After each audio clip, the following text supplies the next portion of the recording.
Good morning 12th class. हम travel in Bohemia या जिसका दूसरा नाम स्कैंडल इन बोहेमिया है वो देख रहे थे। और इतना उसमें एक पार्ट हो गया था कि वो जो शर्लॉक होम्स है वो एक प्रिस्ट के रूप में यानी एक पुजारी के रूप में आयरन एडलर के घर के सामने पहुंच जाता है और वहाँ फेंट यानी बेहोश होने का प्रिटेंट नाटक करता है, बहाना बनाता है। कई लोग उसके पास आते हैं। मिस एडलर जो अभिनेत्री है वो उनको कहती है कि आप इसे मेरे घर ले चलो और लिविंग रूम में ले चलो।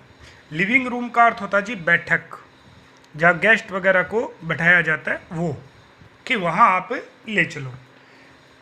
शर्लॉक होम्स की एक चाल थी, ये एक ट्रिक थी, ये उसकी एक ट्रिक है। और वो इसके द्वारा क्या करवाना चाहते हैं, इसके द्वारा वो फोटोग्राफ्स का पता करना चाहते हैं कि फोटोग्राफ्स कहाँ हैं। कल एक प्रश्न किया था मैंने कि जब शर्लॉक होम्स और वॉटसन गेट के करीब खड़े थे, शाम को एक व्यक्ति ने कहा गुड नाइट शर्लॉक होम्स। एक लंबा चौड़ा व्यक्ति ओवरकोट डाले हुआ था। मैंने पूछा था कि कौन है वो। गुड नाइट बोलने वाला, भेष बदल के वहाँ घूमने वाला और कोई नहीं, वो आयरन एडलर है। वो अभिनेत्री थी, उसको सब पता है। तभी तो इस पाठ के शुरुआत में ये बात कही गई थी कि शर्लॉक होम्स जैसा जासूस भी आयरन एडलर की बुद्धिमत्ता के लोहे को मान गया। वो कहता कि वो वास्तव में बुद्धिमान थी। अब देखना, एज होम्स हैड डायरेक्टेड, और जैसे ही होम को बैठक में ले जाया गया, क्योंकि उसने पुजारी का रूप धारण कर रखा है, वॉटसन कह रहा है जैसा कि होम्स ने मुझे डायरेक्ट किया था, निर्देश दिया था, कि पहले बताया होगा कि जैसे मैं बैठक में जाऊं तो आप ऐसा करना। क्या किया उसने, I stood waiting during all this time in the garden. वो कह रहा है कि मैं इस दरमियान बगीचे में इंतज़ार कर रहा था, स्टूड करते खड़े रहकर। मैं तब तक कुछ नहीं किया मैंने, क्योंकि ये होम्स का आदेश था। Just outside the living room window, और उसके बाद मैं उस बैठक की जो खिड़की है उसके पास खड़ा हो गया।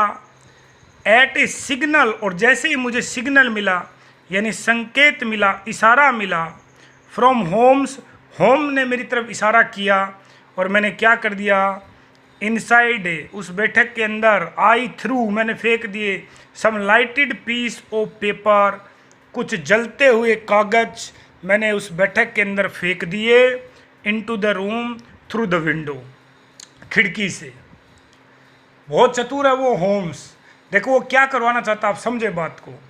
आप उदाहरण के लिए ध्यान से देखना, माने ये बैठक है और यदि यहाँ विंडो है तो उसने यहाँ से आग लगाए हुए कुछ कागज़ के टुकड़े अंदर फिकवा लिए, और जैसे ही वो अंदर गए, मान लो करीबन 10-15 कागज़ के टुकड़े होंगे और आग लगी हुई है और अंदर फिकवा लिए। There was a cry fire, fire. जैसे कागज़ के टुकड़े अंदर गिरे और किसी ने चीख लगाई, और कोई कौन है वो देखना। From one of the servants, उसके नौकरों में से एक नौकर चिल्लाया, आग आग आग, कि घर में आग लग गई। ऐसा क्यों किया, जरा विचार करो। ऐसा इसलिए किया, वीडियो को पॉज करके विचार करना फिर आगे बढ़ना। ऐसा इसलिए किया कि शर्लॉक होम्स ये देखना चाहता था कि यदि आयरन एडलर को पता चलेगा कि पूरे घर में आग लग गई है तो वो सबसे पहले अपनी कीमती चीज़ को बचाने के लिए दौड़ेगी। और सबसे कीमती चीज़ क्या थी, वो राजा को और उसका फोटोग्राफ्स देखना। देन आई डिसअपियर्ड, बोल रहा है इसके बाद मैं गायब हो गया। अब वॉटसन कह रहा है मेरा इतना ही काम था, मैं गायब हो गया। सेवरल आवर्स लेटर, और उस घटना के कई घंटों बाद, होम्स अराइव्ड होम। होम देखिए ध्यान से देखना, ये नाम है उसका, शर्लॉक होम्स, एच कैपिटल है, ये घर है। उसके बाद शर्लॉक होम्स घर पहुँचे, क्वाइट प्लीज्ड, खुश था, काफ़ी खुश था, विद हिमसेल्फ, अपने आप से, and with the satisfactory, satisfactory का अर्थ होता है जी संतुष्टि। Was everything had turn out, वो कह रहा है कि जो भी वहाँ घटित हुआ, टर्न आउट का था घटित होना, याद रखना, हैपेंड और टर्न आउट दोनों का एक मीनिंग रहता है घटित होना। एवरीथिंग, हर कुछ, जो भी चीज़ वहाँ घटित हुई उन सब से वो खुश था, क्योंकि वो उसके अनुसार घटित हुई, जैसा जासूस ने चाहा वैसे ही हुआ। अब वाटसन को बता रहा है, ही सेड, ये ही आया शर्लॉक होम्स के लिए। होम्स ने कहा, it was an old trick Watson, Watson ये बहुत पुरानी ट्रिक है, बट इट वर्कड, लेकिन ये काम कर गई। एज जस्ट आई एक्सपेक्टेड, जैसी मैंने आशा की थी। वैन समवन क्राइड, वो अब उस पूरी घटना का विवरण दे रहा है वॉटसन को कि जब कोई चिल्लाया था ना, फायर फायर, आग आग, तब पता क्या हुआ, आयरन एडलर रन, वो ये नाम सुनते ही अभिनेत्री दौड़ी, ऑलमोस्ट ऑटोमेटिकली, स्वचालित ढंग से, मतलब बिना सोचे ही, स्वतः ही वो दौड़ पड़ी। To get one thing of the greatest importance, प्राप्त करने के लिए सबसे महत्वपूर्ण जो थी इन द हाउस, घर में, और क्या था, फोटोग्राफ। बोला मुझे, जैसे किसी ने वहाँ चीख लगाई ना कि आग आग आग, तो सबसे पहले वो सबसे महत्वपूर्ण चीज़ को निकालने के लिए दौड़ी, और वो क्या थी, फोटोग्राफ। अब उसने पता कर लिया कि फोटोग्राफ कहाँ छिपी हुई है, देखना। It is hidden in a secret place, वो हिडन का अर्थ छिपी हुई थी, सीक्रेट का अर्थ गोपनीय जगह पे। In one of the walls, दीवारों में, ऐसे दीवार हैं और वहाँ कोई एक जगह उसने छिपा रखी थी, वहाँ उसने उसको निकाला। She didn't remove the photograph, हालांकि फोटोग्राफ्स को वहाँ से उसने हटाया नहीं, मतलब निकाला नहीं। अब क्यों नहीं निकाला, वहाँ से तस्वीर को क्यों नहीं हटाया, बिकॉज व्हेन शी सो, जब उसने देखा, that the fire was only a matter of a few burning paper, क्योंकि जब उसे ये पता चल गया कि आग केवल कुछ जलते हुए कागज़ के टुकड़ों का मामला था, मैटर का था मामला, फायर यानी आग, ओनली यानी मात्र, ए फ्यू बर्निंग पेपर यानी कुछ कागज़ के जले हुए टुकड़े थे, तो वो समझ गई कि ज़्यादा आग लगी नहीं है। ही स्टॉप्ड, और इसलिए वो रुक गई, मतलब उसने वो फोटोग्राफ्स वहाँ से नहीं निकाले। But she did all that was necessary, लेकिन हाँ, जो आवश्यक था, नेसेसरी यानी आवश्यक, वो सब उसने कर दिया। अब मुझे पता चल गया कि वो जो फोटोग्राफ्स हैं वो दीवार में एक गोपनीय जगह छिपाए हुए हैं, कोई दीवार में तिजोरी वगैरह बना रखी है।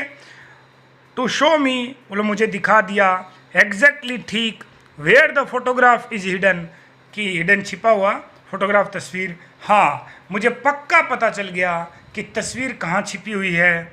टुमोरो, और कल, we shall go there with the king, और कल हम वहाँ जाएंगे राजा के साथ, and with several police man, और कई पुलिस वालों को अपने साथ ले जाएंगे, एंड गेट द फोटोग्राफ, और फोटोग्राफ प्राप्त कर लेंगे।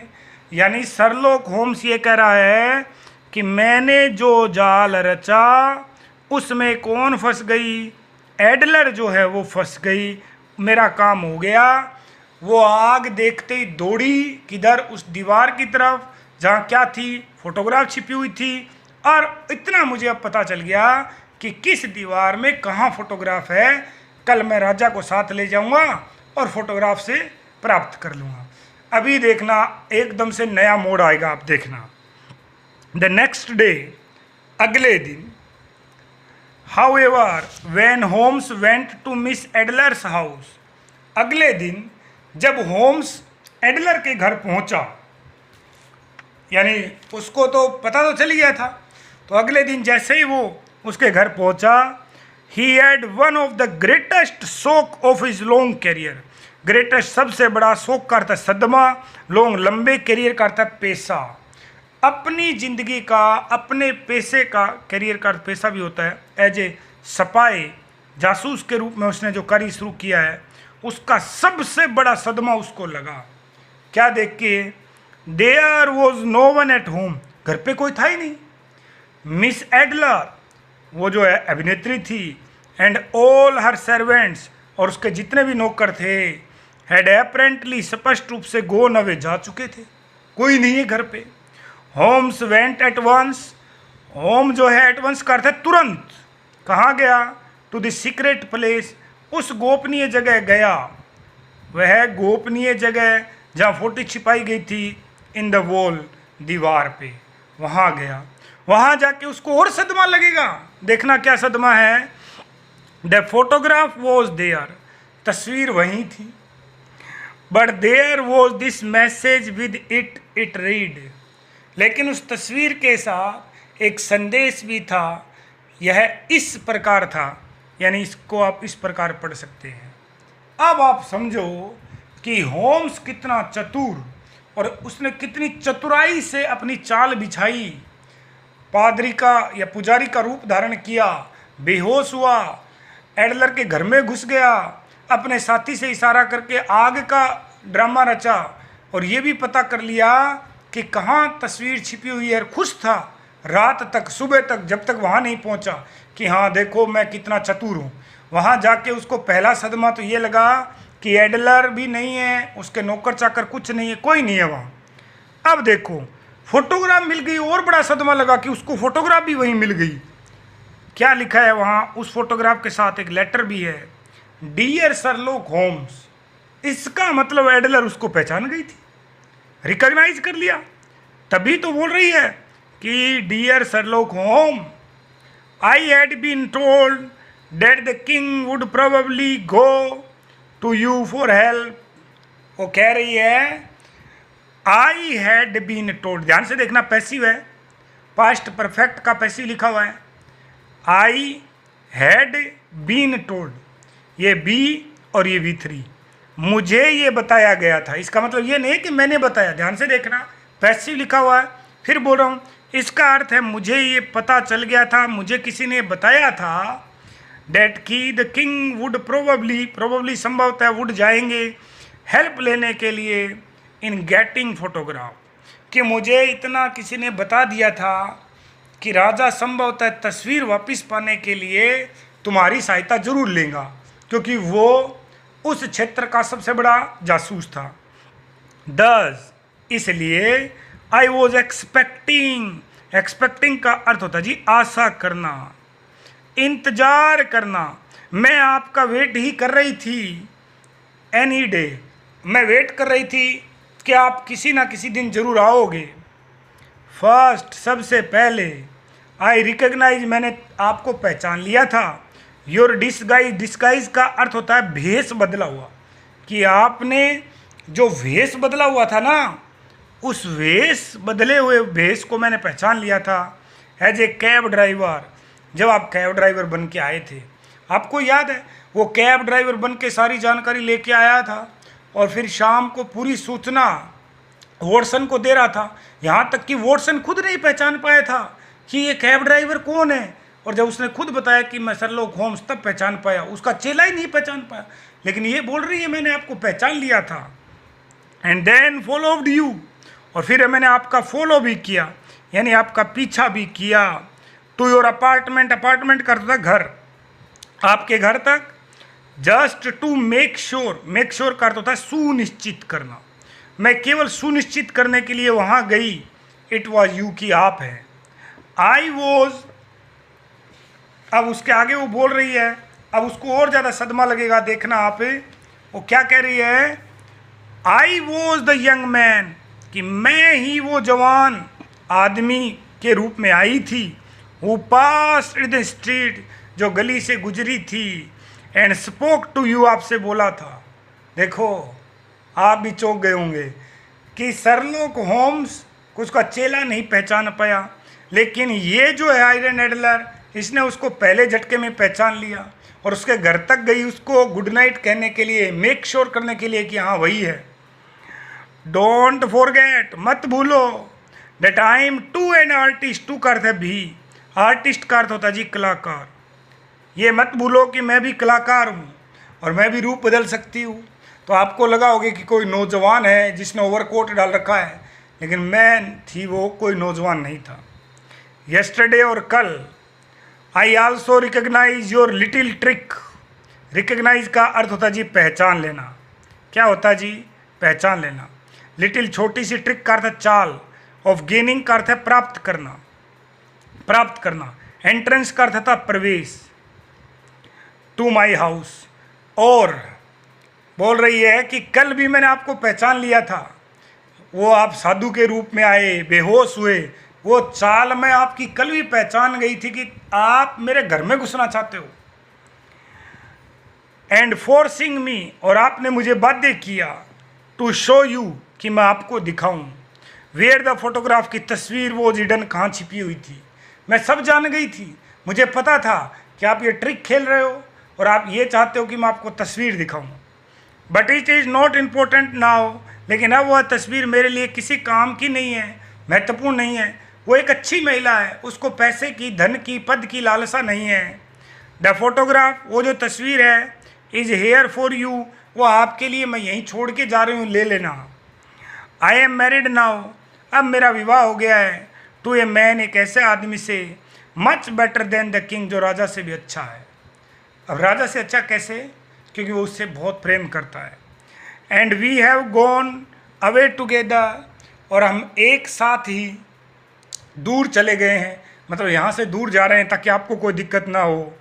My husband loves me deeply, deeply का अर्थ है अत्यधिक, अत्यधिक, कि मेरे जो पति है मुझे अत्यधिक प्रेम करते हैं।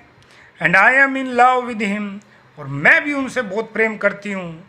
क्लियरली, बिल्कुल स्पष्ट है। I have no need of the photograph any longer, any longer का अर्थ है अब, कि अब मुझे उस तस्वीर की कोई आवश्यकता नहीं है, इसलिए मैं आपको दे के जा रही हूँ।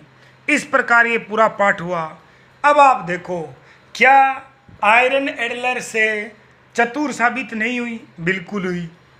क्या आयरन एडलर को, ये देखो, but Miss Adler beats Sherlock Holmes, क्या एडलर ने शर्लॉक्स को हरा नहीं दिया इन हिज ओन गेम, खुद के खेल में।